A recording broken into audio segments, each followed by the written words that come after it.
are live. This is Primer Time. My name is Michael. I'm Nick, and it is a good day to own a firearm. Every day is a good day to own a firearm. How's your acquisition coming along?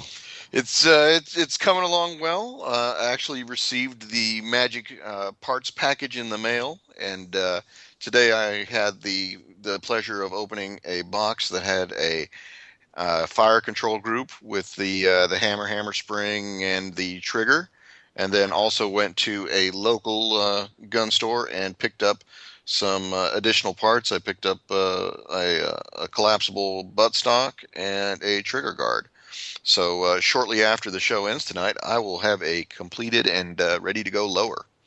That's awesome. And in pure legal terms, that means you have a firearm. That's exactly it. I have something that doesn't have a barrel, but it's still got a serial number on it. Good job. Congratulations. So it's a cool deal. Some of our listeners may not know that it's fairly easy to put together a AR-15 type lower. Um, you don't really need any specialized tools. I mean, maybe you'll need a flat tip screwdriver or Allen wrench to go ahead and install the pistol grip. You probably need some type of punch, and you'll need either a nylon hammer or a protected hammer, so that way you don't mar the finish of the lower itself. But I think doing each individual piece to assemble the lower took me no more than 2 to 3 minutes per section. And if I was really, doing it without having a 2-year-old run around, I think I could have been done, pretty quick, probably 10, They 15 minutes. usually do not allow 2-year-olds to work in a firearms factory unless it's Century Arms or Keltec. Yeah. So, and Lord knows mine could probably do it and do it well. What kind of a Keltec would a 2-year-old design? Uh, that's a good question. I would Well, probably say whatever it would be, was. it would be chambered in 357 SIG. Well, and not only that, it would probably just be like any other child. It would be ready for delivery in about 18 years. Yeah. Either that or it'll crap on you when you least expect it. Oh yeah. That is a hallmark of, and they do make. We shouldn't really like rip on them that hard because they do make some fine products, and well, I shouldn't say fine. They are good workable products. They are the basis for other designs, and I mean, the Ruger LC9 is basically it's a direct improvement on the Keltec PF9. It's the same mechanism. It's almost the same design. The magazines are almost interchangeable, and you can't really fault them on that. I've got other problems with general lack of care in the design, and they promise all these great things, and then they never have them on the shelf. Yeah. Well, I mean, what are you going to do, right? Yeah, everybody has their preferred make and manufacturer, and then those that they will stay away from.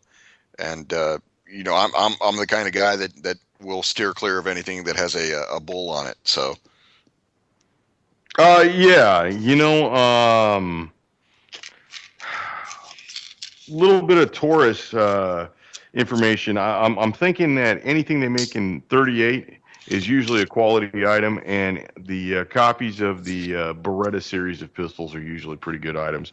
Everything else from Taurus, I'm kind of iffy on. Yeah, and that's one of the things. I think I was looking around. We have a bulletin board where I work, and people posting things for sale. One of which I'll speak about here in a minute. But I went out to take a look at a wheel gun. Was a Taurus. It was a 357, and lo and behold, the cylinder had cracks in it.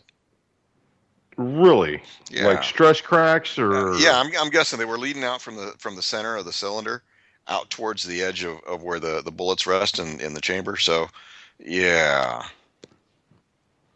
That's pretty.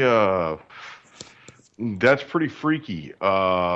Was this a stainless or was this blued, or was this like their alloy? It was probably whatever the alloy was, and it leads me to believe that there was probably some kind of production flaw in the metallurgical properties of whatever was used. you know, there are companies out there that spend millions of dollars to refine their production process and identify impurities that cause failures. And this to me just looked like that might have been a step or two ahead of this manufacturer. I've owned a small Taurus in 357, and I will say that it got five rounds off fine, and it locked up on the second round of the next cylinder, Yep. and that I did not trust. That gun was sold rather quickly. Yeah. To me, the one of the most important things is the dependability of the firearm. I'm not necessarily concerned about the make or any of the bells and whistles that go with it. There's certain designs that I think are time tested and proven, and they can be made by almost any manufacturer, and it's a good design. Uh, there are some that pretty much prefer, bling, and Oh I yeah. don't I don't think that's necessarily the way to go. Yeah, I think that there's a market out there for the type of consumer, and the first time buyer, maybe we'll call them, who will go and purchase a firearm based on the recommendation of a friend, a trusted friend, or even some kind of advertising media, whether it's print or something that they see on the TV or online. And they'll go for probably the next newest greatest thing, whatever company has shelled out the money for the annual award that year. And you take a look at it. We put a spotlight on that. I think it was a Beretta a couple weeks ago that looked like a hot mess. It was like a shit sandwich. You know. Yeah, that what was it? It's the Beretta APX, I think it's called. Yeah, that was And supposed to be their second shot at the modular handgun system, and I right, just and oh it kind of is competing with the Glock market, and but that seems to be that polymer. The polymer is the wave of the future. I personally prefer a steel handgun. Um, I mean, I have polymers, and I've had polymer in the past. To me, steel actually feels better, and if I've got the ability to make a choice, that's what I do choose. yeah, and I'm kind of a little bit more practical. I like the stainless. Weight wise, is that something you're going to want to carry? I've gone Heavy. both ways. When I was in Germany, I carried the Glock Model 35 as my backup for whenever I shot a pig. I wasn't going to get close enough until I knew that the thing was dead. Here where I'm at, I tend to carry the 45. So yeah, Well, and you're in an area where you can open carry. yeah, that's a good thing. And the reason I carry a 45 is because it will bounce off of most of the local folks out here and hit anybody from Maryland within a 10-mile radius. And that's really all you're looking for because you get bonus points for every extra strike you get. Certainly, I've, yeah. I've seen that on the YouTube. So yeah, I would talk to a few seconds ago about another item that I saw on the bulletin board at work, and I know that this is something that you've had a affinity for a few years back. Was a listing for a Henry Golden Boy octagon barrel with the gold receiver and trigger area for $325 That's actually not a bad price. What caliber is that in? in 22 long rifle. That's a little bit pricey. Yeah, That's a little bit pricey. yeah, of course, like everything That's is. that's about the price. That's about the price of a new one right there. Yeah, exactly. Uh, And it's the standard Golden Boy. Had the tube magazine that holds 16 rounds. People out here they buy something, I'll tell you they what, shoot it, I've got a and friend who's got one. My good friend's got one, and he swears by it. And I've shot it myself. I think it's a pretty nice rifle. My only problem with it is I no, I'm not happy with a plastic barrel band. But I understand the need for that and the need to keep it made in the United States and somewhat price competitive. And that's really a small gripe on my part because it functions flawlessly, and other people just absolutely adore them. Yeah, and like I said, I kind of look at it from this way. The CEO of Henry Rifles is Anthony Imperato. That is a guy that truly believes what he says when he says that Henry Rifles are either made in America or not made at all. I mean, he believes in that. To the things that you can get from his company, such as the swag, the coffee cups, the T-shirts, and whatever else. All that stuff's made in America. So, in terms of a company that is employing American workers and putting out a product that has a fairly good reputation overall, maybe I wouldn't mind spending $325 on that. It's a I 22. think it's a lifetime rifle, and the 22 long rifle will come back at some point because, well, as we've seen, if Representative Steve Israel, Democrat from the great state of New York, way up there in Yankee land, if his proposal to ban all center fire ammunition passes, Yeah, that's all we're going to have is 22. So, yeah, I think that's got as much chance passing as a fart in church. So, the weird thing is that, of course, just like in the New York Safe Act that was passed in the middle of the night. So as soon as that became law, one of the reporters says, well, if all these are illegal, isn't that police officer over there, doesn't his magazine hold 10 rounds? Isn't that illegal? And it was like, oh, and actually, oh shit. that officer's firearm probably held 15 or 17, at least 14 anymore.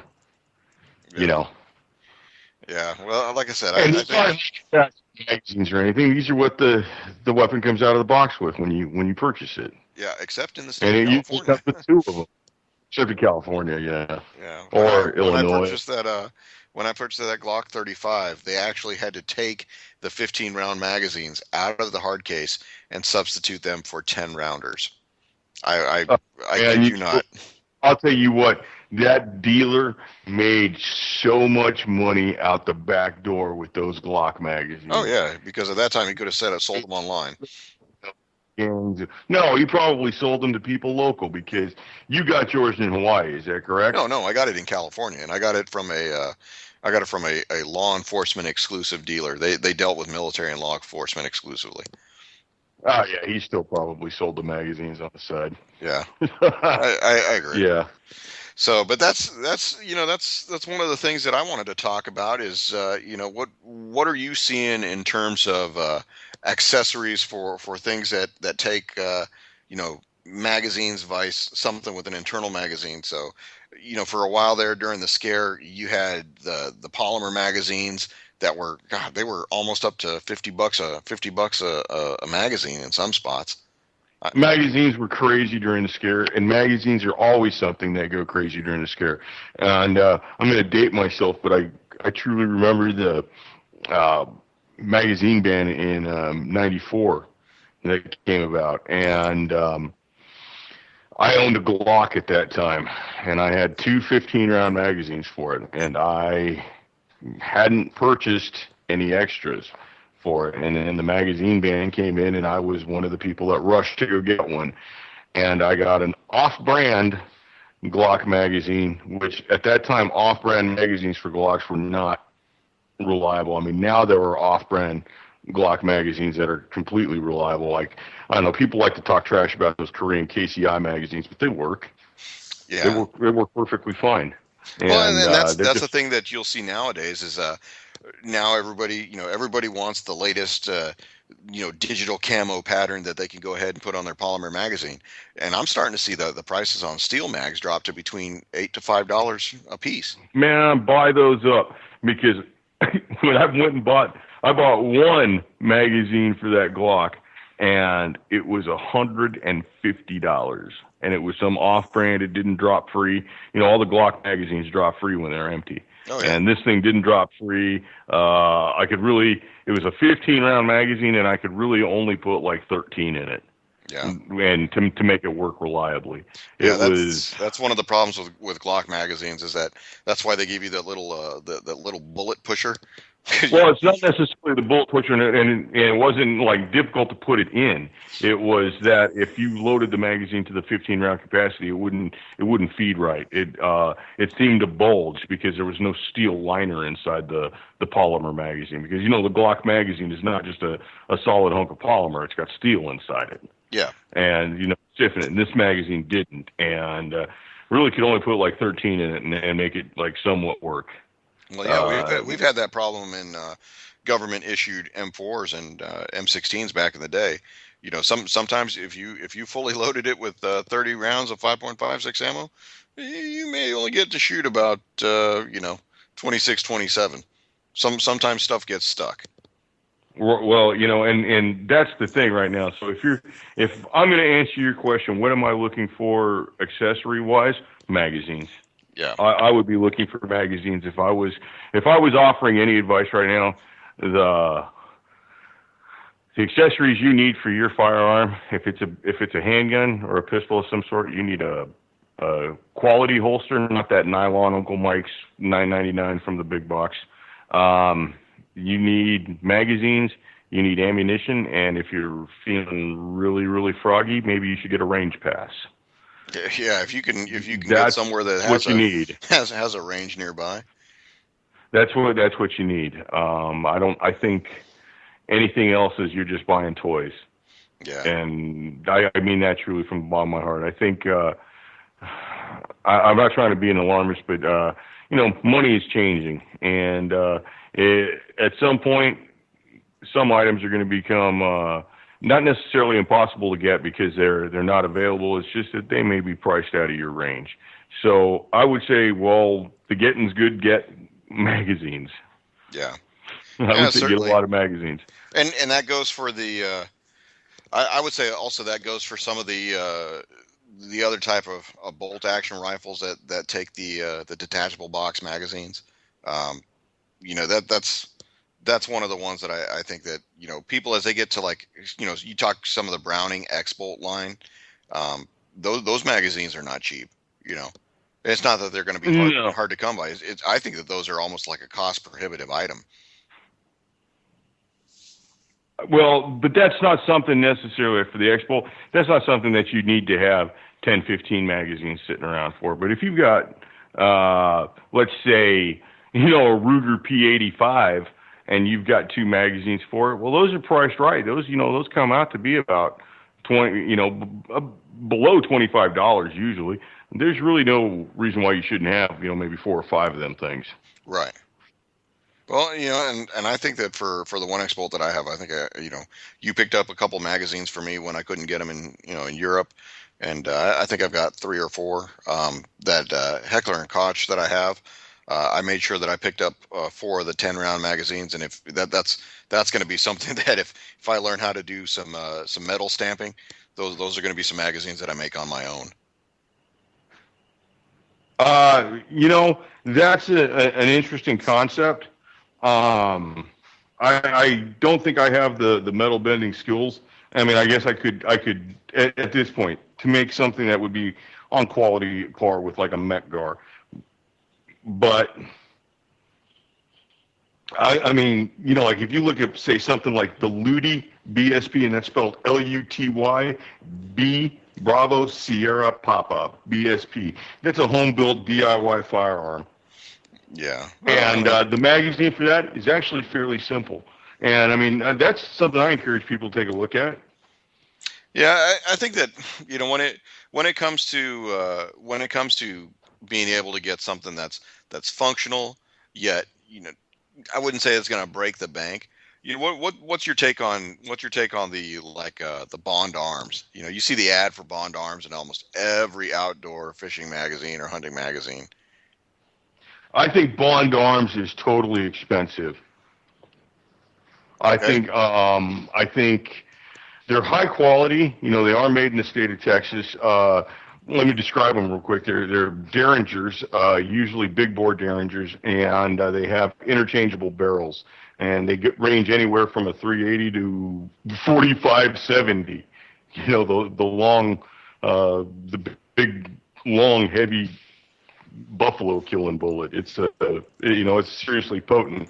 Uh, I've not seen one for any less than $400 ever.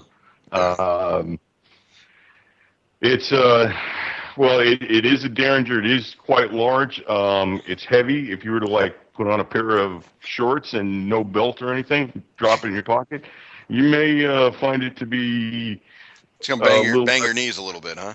Well, you may find it to be a little less than discreet. You're limited to two shots. I wouldn't necessarily call it a novelty item. It does have its place, but at its price, I think it's a little out of my league at its price. Yeah, I think that one of the things that a lot of people kind of gravitate to in the form of like a Bond Arms or Derringer type, they're looking at the modularity. We talk about modularity a lot, going to be able to change between calibers, and that's one of the ones that you can go from 22 to 410 to whatever, in just a matter of popping a pin, changing out the barrel, and putting replacing that hinge pin. So I think that's you can probably pick those up for not too expensive. Um, I wouldn't say that they're cost prohibitive, but I would say that they're not the cheapest thing out there either. I don't know. Like I personally think right now, I it's hard to say. In my situation, I've got pretty much everything I need. Um, it's hard to justify money right now on things that are almost a novelty. Yeah. Um, One that stands out in my mind is the Heiser Defense double tap, and it's billed as the thinnest 9 millimeter in the world, and it is actually fairly thin. But basically it's an enhanced Derringer that's got a larger grip. Now, while it's really thin in your pocket, it would probably print just like a wallet. Um, it's heavy. It's once again two shots, and the price when they came out, they were $749. Yeah, that's not cheap. So I think $749. You can probably get yourself a $300 handgun and get yourself some ammo to go with it. oh, absolutely. I think in the $300 range, in the used market right now, there's several things to be found that are well perfectly serviceable and fine. One of the things that's out there right now, which is pretty interesting, and it's from several different retailers, is the Beretta Model 92S, which is very similar to the M9 that the military uses. Yeah. It's almost the exact same design, except for the magazine release is down at the heel rather than in the thumb placement area, and those are used. Some of them have much more wear from holster use than from actual firing or anything. And I've seen them less than $300. Yeah. 279 has been about the highest I've seen them. Now on the retail market, like the secondary market, buying it from another person, that same gun that is between 229 and 279, people are asking $400 for. Wow. Yeah, that's oof. That's pretty up there. Uh, Something I'm seeing is the price of revolvers is the price of a new revolver and a good quality revolver is astronomical. In my area, the price of a used revolver does not usually exceed $600 unless it's something fairly unusual, like maybe a Smith and Wesson 500 or even one of the Taurus, Raging Judges in 454 Casull or something like Ooh, that. good bear gun. Yeah, but it's a Taurus. Yeah. There you go.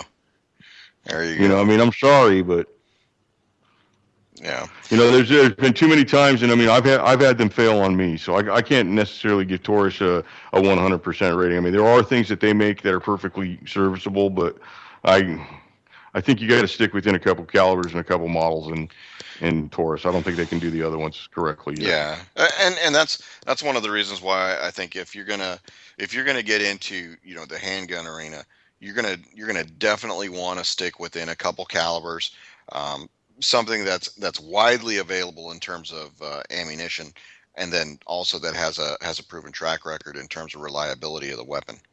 This brings up an interesting concept when or not necessarily concept, an interesting discussion I've had recently with several people, and that is the FN 5.7, and there's some pretty radical firearms associated around that round from FN. They've got the FN 57 pistol, Hmm. which has a 30 round magazine and an extended 50 round magazine, which is an incredible capacity for a handgun. And then they've got rifles that hold 50, and then I believe there's a 100 round magazine for that rifle as well. Wow. And the ammunition is quite spendy, and it's been neutered. Uh-huh. And for this reason, I can't really get behind it. Aside from the fact that one of the pistols, like used, sells for $1,300. Yeah, that's not in my it's not in my purview there. Yeah, and well, it was designed as something to penetrate body armor. It was a personal defense weapon, and well, that the initial ammunition, of course, they found that defeated body armor, out of a handgun, which is really the standard that they're looking at, and so the ammunition was banned. The original two loads that came in were taken off the market, basically. I mean, they weren't banned. It's just not available for sale anymore. If you've got it, you're totally free to sell it to somebody and charge whatever you want because you'll get it. Yeah. Well, and I But the think that stuff there's available now is like an aluminum core, and it has no ability to penetrate anything. To me, it's just uh, it's almost playing around. It brings to mind that Ivan Chesnikov uh, comparison of 9 millimeter and the 5.7. I think 9 millimeter is the way to go. I think if you don't have a 9 millimeter, you're kind of missing out. Oh yeah. So we want to go ahead and show how cultured we are here. I just noticed that mentioning Mozart during a gun chat. Have you ever heard the 1812 Overture? Perfect combination of classical music and cannons. And those are that is a 4-inch mountain gun. Is that correct? Yeah, yeah. Different nations use different cannons in their orchestra. I've seen it performed in Japan using a PAC 75 Hauser, so that's a 75 millimeter cannon, also known as the same one that we use to signify the beginning of the duty day here in the United States. Tell me that was at an outdoor arena. Oh yeah, yeah, certainly. Thank Yeah, you. Thank you. yeah. Little known fact is that the diameter of a 75 millimeter howitzer will fit a tennis ball that has been packed in grease that you would normally use to lubricate a track sprocket on a armored vehicle, and we'll accept that and we'll launch that thing on fire a good distance. That might be the most fun way to play baseball ever invented. That is, yeah. I will tell you that everything I needed to learn about artillery, I learned in the Third Infantry Division. And if you can launch a flaming tennis ball about 3 motor pool lengths away, you're doing pretty good. That's kind of neat. That kind of brings to mind a product I've seen recently. It's from a company called X Products, and it's a upper for an AR-15 that resembles a grenade launcher, but it's specially designed to fire thin-walled aluminum cans, so like beer cans, soda cans, whatever. And it operates off of a blank, and it'll launch a can about 150 yards if you're aiming at about a 45-degree angle. I'm sure if you were aiming straight out in front of you, I think you probably get maybe 50 yards out of it, but the impact of a full beer can at 50 yards out of a rifle might be kind of interesting. Oh yeah, I think you're gonna put the hurting on somebody should they be unfortunate enough to get in front of that. But I thought that might be kind of fun to buy up some of the cheap diet soda that's loaded with all the bad things that you don't want to give pregnant women, and take that out and maybe a couple of shotguns and play some skeet. Yeah. Some active skeet. I think that'd be kind of a nice use for that. Yeah, one of But, the things that I actually got asked a question. There was a guy here in the local area, and he had a bunch of old clay pigeons. He got them in bulk boxes, and he used to have some land that he had sold off parcel by parcel, and part of the land he had used as a trap range. And he's like, do you know anybody that may be interested in these? I was like, well, you should probably put them on your local gun broker type website. People will like to use those as a a reactionary target. Something that's going to give the shooter some kind of instantaneous feedback on whether or not they hit what they were aiming at. That it's not just for shotguns. They actually make pretty decent size centerfire rifle targets. Oh, there's a big discussion right now with reactive targets. It appears that today's show ran another little piece of fear porn Oh, they must have concerning been. tannerite. I was going to say this is the tannerite bit. This is tannerite, and if anybody doesn't know what tannerite is, it's a binary compound that once it becomes mixed together, it reacts to high velocity impacts. And it's somewhat like an explosion. There's no flame involved with it or anything. It's just basically a chemical reaction that occurs, and it does give a pretty loud bang, and it's kind of fun, and it's pretty nifty stuff, and I think it should be used absolutely correctly. And anyways, the Today Show showed, they didn't have to search very hard, I'm afraid, but they went on to YouTube and they found a whole bunch of videos of guys taking 30, 40 pounds of tannerite, which is not cheap because I mean it's you for $30 you buy 2 pounds of it, maybe 3 pounds of it. And so I mean they spent some money, and they're packed them in refrigerators and they blow up, and they, of course, they stand too close, and big chunk of refrigerator misses the guy with the camera by inches and all that. And they're asking the ATF why this isn't banned. Well, they're going to have to ask a new ATF director. That's right. So what's up with the ATF director here? So the director who tried to pull the fast one with the change to the exemption for the XM855, Todd Jones, has recently stepped down from the ATF, and you'll notice that this is less than 2 weeks after his agency rescinded that move to ban the ammo, and he's now going to be working for the NFL. So how wonderful it is that he could make such a jump to civilian life. Well, his jump to civilian life comes in the wake of this mess with with the M855 ammunition, and I don't know if you'll recall, there was quite an outcry, and they said that they received over 80,000 public comments. Yeah, that was and 80,000 public comments as of when they put that message out. That was kind of like that. Hey, we got you, and I would probably assume that there was well over 100,000 people that took the time to write. Well, it comes out that as of Saturday, the number was 310,000, with more comments still coming in, according to ATF spokesperson Ginger Coburn. More than 310,000 public comments. They received over 108,000 individual comments via email or written letter. They received 2 form letters with a large number of signatures. One had 67,500 signatures, and one had over 132,000 signatures. So I'm not saying that the power of the people had anything to do with it.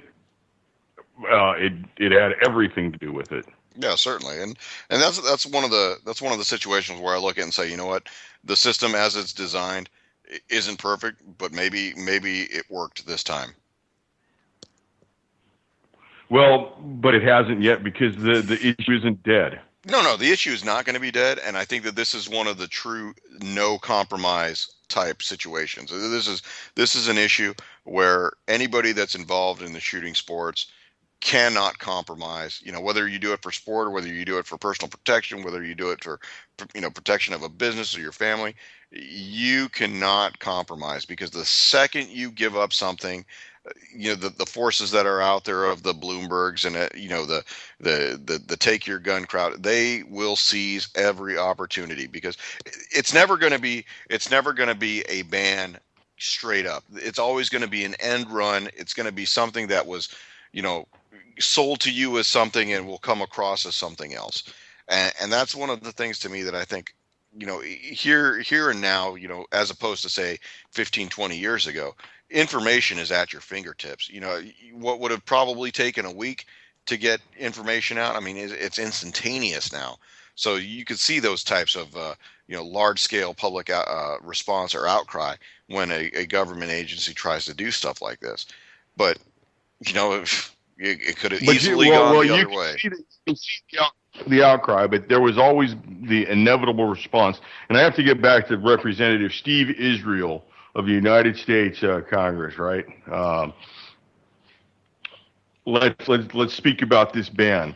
He wants to basically ban to extend the definition of armor-piercing ammunition to include all bullets that can pierce body armor and be used in handguns. Now you have to look at what the definition and the levels of body armor are.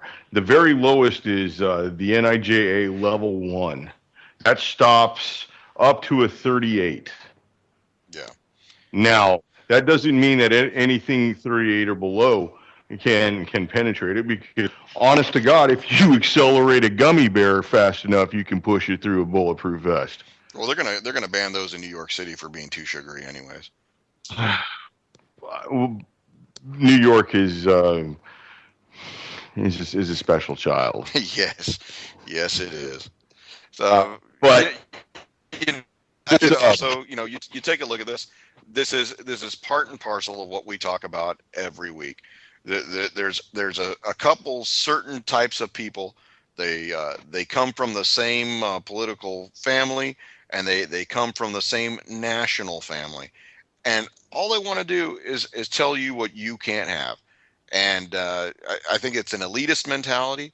It's a very condescending mentality, because of the same people that tell you that you're too stupid because you don't believe in climate change or whatever it is this week. Because at first it was global warming, and and then when the science didn't support that, then it became something else. And when the science won't support that, it'll be your carbon footprint is too big. And for a carbon-based life form, well, what the fuck do you think that I'm supposed to have?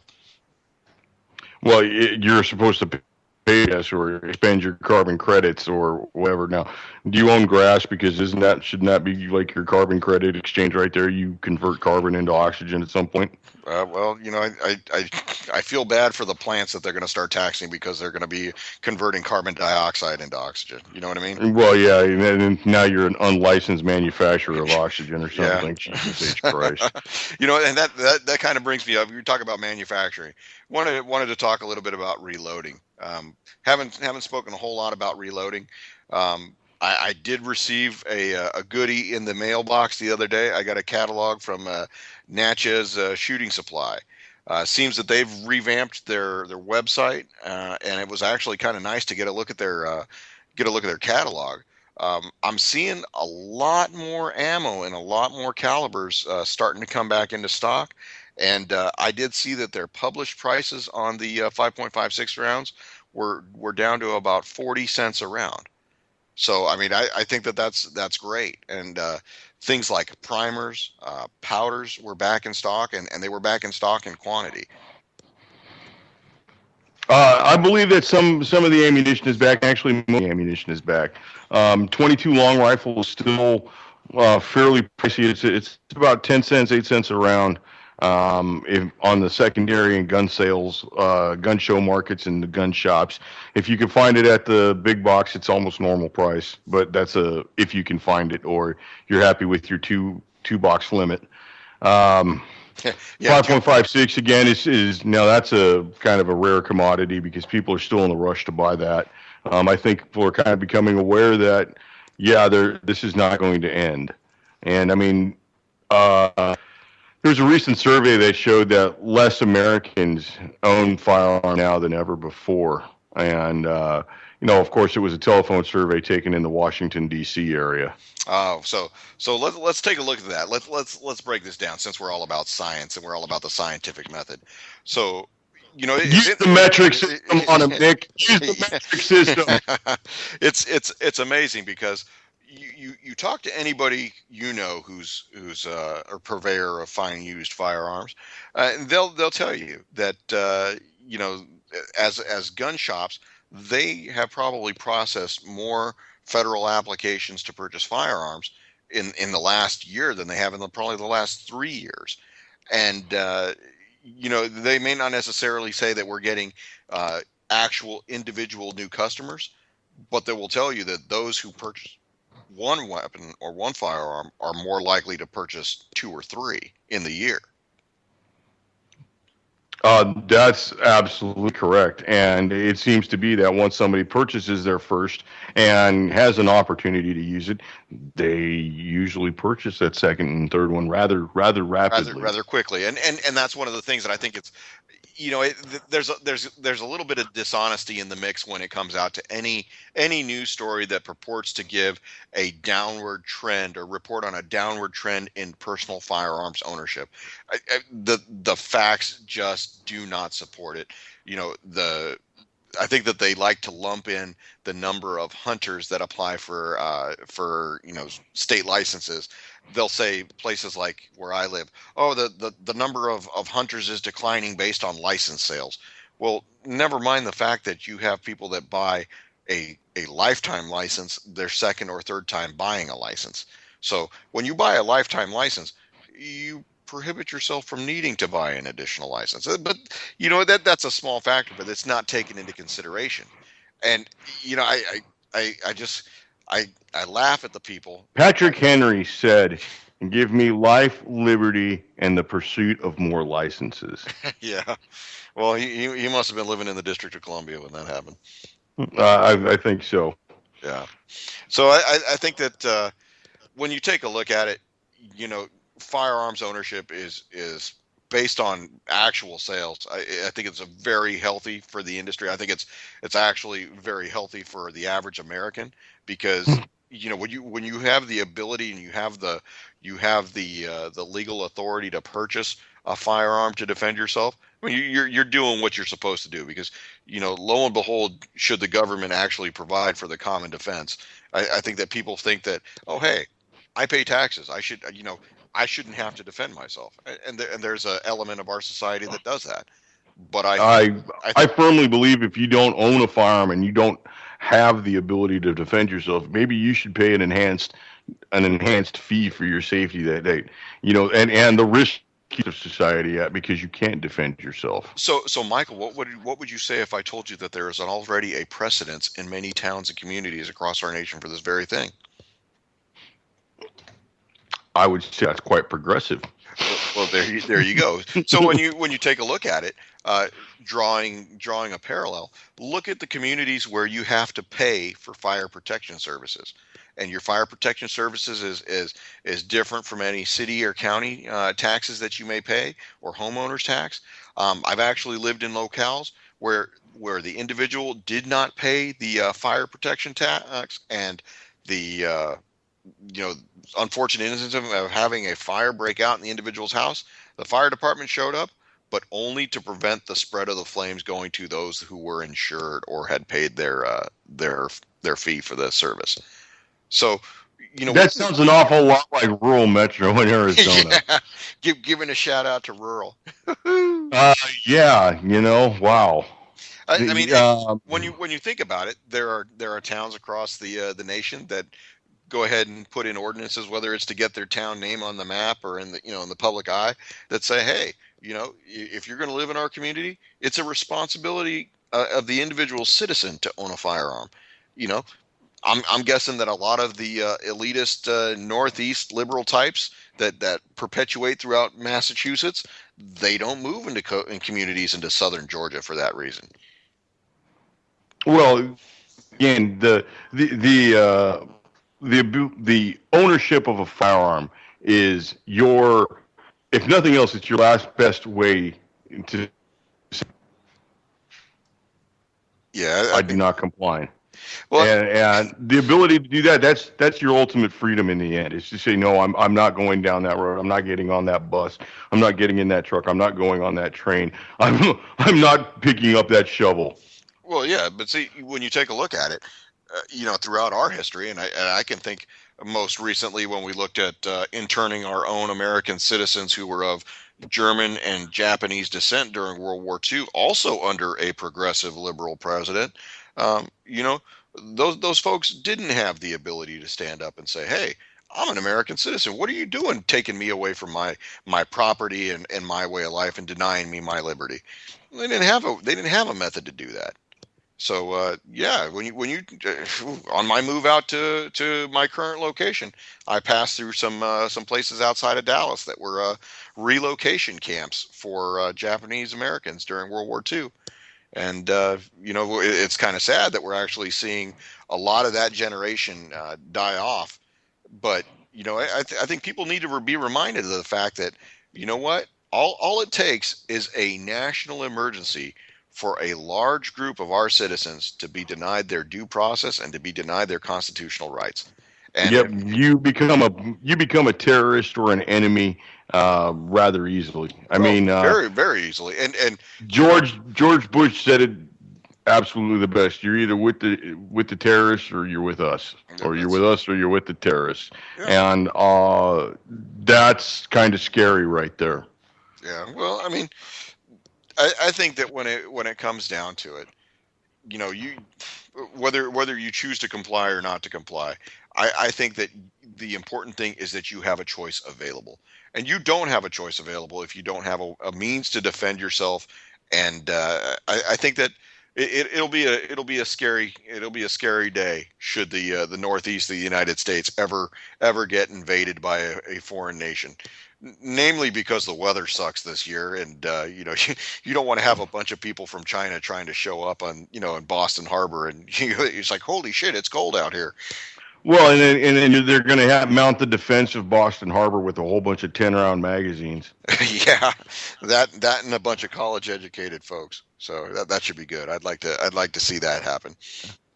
I'm kind of disappointed with Massachusetts, and seems to be the birthplace of a lot of the problems that are happening in the United States right now. It was the first nation, or was the first state to have Romney Care, which is the forerunner to Obamacare. Governor Romney, in his willingness to flip flop, he signed in the magazine. Yeah, I think that when it comes down to it, you're never going to get the happy medium of, the person that you want to represent you and hitting all of your individual values the whole time. It's very rare for something like that to happen, and I think that as you're going along, your viewpoints I may think the change. biggest, I think the biggest thing that illustrates is that there's no difference between the Democrat and the Republican. The, we've seen Ted Cruz recently come out and declare his intention to run Whew, for the I was hoping presidency. you were going to say that he had declared his homosexuality, but you No, went a but different route with that. that's fairly readily apparent, though. I uh, mean, I look. I'm not a Ted Cruz fan. I think number one, he doesn't stand for the United States. He primarily stands for Israel, and he says if you're not going to stand with him with Israel, he's not going to stand with you. Well, fuck you, Ted. Straight up, fuck you. Are you an American or are you an Israeli? oh, I bet you get varied answers to that question, don't you? Well, either way, my answer is still a reason. Fuck you, Ted. Yeah, I think that it's interesting. You see this, like I said earlier, you see the same group of people pushing the same agenda, and they're pushing the same types of bills in Congress. And so, one question that I have is that if I had pushed the same type of product at my leadership, and in terms of Congress, we are their leadership. We keep them in business. We are their you employers. you keep on telling yourself that because in the end, all that matters is who counts the votes, and that's already locked up. Yeah, well, if you're Diebold Corporation, you're good. But That anyhow, means they're the boss. yeah. So anyhow, when you get down to it, if you keep pushing the same product that doesn't get any traction and doesn't go anywhere, how do you expect to have a job if you don't already have a legion of folks who are just there to give you a rubber stamp or a pass? Useful idiots. This is a page right out of the Communist Manifesto. Well, that's why you can't say idiots because it's stigmatizing, right? The same way you can't have any gun ban that prohibits people who have been deemed mentally insufficient from owning a That's firearm. stigmatizing. That's There you go. stigmatizing, and it's triggering. Yeah. It's triggering. Some people don't like to be reminded that they're a complete insane lunatic and they shouldn't be anywhere near a firearm. There are people like that out there, and it's really it just demeans people to say that. Now, never mind that you know everybody else that shouldn't have a firearm is also getting one. But this is the issue is the feelings of the mentally insufficient Yeah. and their ability to have a firearm. Well, not only This is that, this but is when you take a look at that, why you got a opportunity to deny them things like the right to vote as well, right? Because that's one of the questions on your or your certification of your voter ID. I'm sure your voter's ballot is that if somebody helped you, complete your ballot, you have to go ahead and say, hey, this is the name of the individual. And one of the things that we've seen in voter fraud throughout the years was the same person helping groups of people, and that mysteriously they all vote the same way. yeah. Um, There's got to be some kind of community organizing behind that. well, we see that a lot in Chicago, and shout out to our Mossad mayor. He's one of the few members of the American governmental system, whether it's at the state level or at the federal level, and he's actually served in both. That is an actor of a foreign intelligence service. One of the few that we know about. So shout out to the mayor. He's probably not going to be able to give you a knuckle up because he's facing a pretty tough reelection campaign. Uh, Looks like I think he's going to take it again. I've been following it, and he's put out some pretty big threats. Yeah, and that's one of the things that's been the tenet of his mayorship has been, he's really pissed off the teachers union. Which any day you can piss off a teachers union, I'm usually good for it because you talk about a useless organization. Teachers unions to me are about it because what qualifications do most teachers have other than a state teaching certificate anymore? Well, at Uh, least in the United States. I mean, and that's just really a sign that our educational system is it's being railroaded and turned into another pile of trash, just like everything else. In other countries, the educational system is, as you've seen, is quite effective. And here's something interesting. This is kind of off the subject of fire, but I watched a video that had it had the ex-wife of or not the ex-wife, the wife of Steve Jobs. Some quotes from her. It had Steve Ballmer, some fairly wealthy, high-placed tech field people, and they were commenting about how they would not permit their children to use a tablet or a smartphone or anything like that, and until they were 18 and out of their hair. And the kids take the old-fashioned education, the hands-on education. Their children learn cursive, and this is going to create basically a two-tiered society. yeah. Well, You have speaking of the education, Michael, let's go ahead and hit the four rules of gun safety. all right. Every firearm is loaded until you physically and visually ensure that it is unloaded. Be aware of your muzzle direction at all times. Do not point the muzzle of the firearm at anything you do not want. Number three, know what is your target and what is beyond your target at all times. And the most important rule is keep your booger hook off the bang switch until you are ready to discharge the firearm. Finger out of the trigger guard until you are ready to fire it.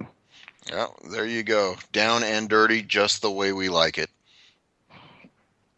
I I can't emphasize the keep your finger off the trigger enough. I mean, it's if your finger's not on the trigger, you're not going to discharge. That's Yeah, just about it. yeah, 98% of the time.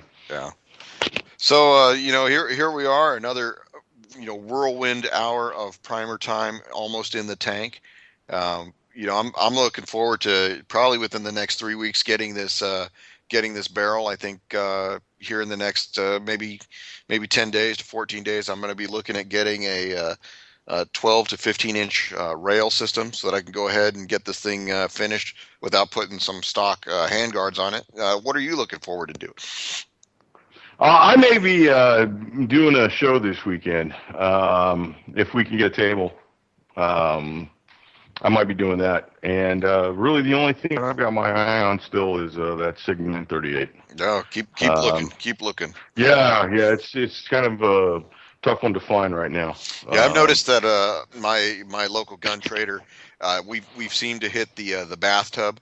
Uh, it's the same item being bumped for the seventh page in a row. Yeah, I've seen that. There's plenty of that. Something interesting that was announced this week is Glock has their Model 43, which is a slim single stack 9 mm. Holds 6 rounds in the magazine, and it's comparable in size to their, just a tad larger than their Model 42 and 380. That becomes available in June, I believe, and I expect that to be a fairly hot seller. Ooh, just in time for Christmas in July. So that's going to be one of those things that their retail looks to be about $580 is what their suggested retail price is, and I'm sure for the first 3 months you'll be seeing those at somewhere near $800. Well, I think that I'm going to probably start picking up some ammo in the 300 blackout caliber. I'm going to be starting to stock up on that, and have something ready for when this thing gets the build on. And well, the good thing is that where I go to do it, we're going to be able to take it out and test fire it immediately. So I'll give you a range report, and we'll do the once over on it. So That's pretty nice. Wanted to say thanks to Jules and UCY.TV, all our listeners out there. Appreciate the conversation that goes on while we're talking it up. Michael? Well, I'd like to give thanks to Jules for giving us this platform, and UCY is really, it's for you. So if you'd like to say something, it's yours. And next week we're going to work on having the phones on, so we'll be able to take calls next week. Nick, I think I can't push enough. If you own a firearm, please go out and get yourself some magazines. Oh, yeah. Get your magazines, get your ammo on, and buy in bulk. People, save some money. Yeah, I would suggest that if you've got, a hand, maybe 5 magazines at minimum. Thanks a lot, guys. Rubber Chicks Live After Dark is next. Stick around. UCY.TV, your home for everything.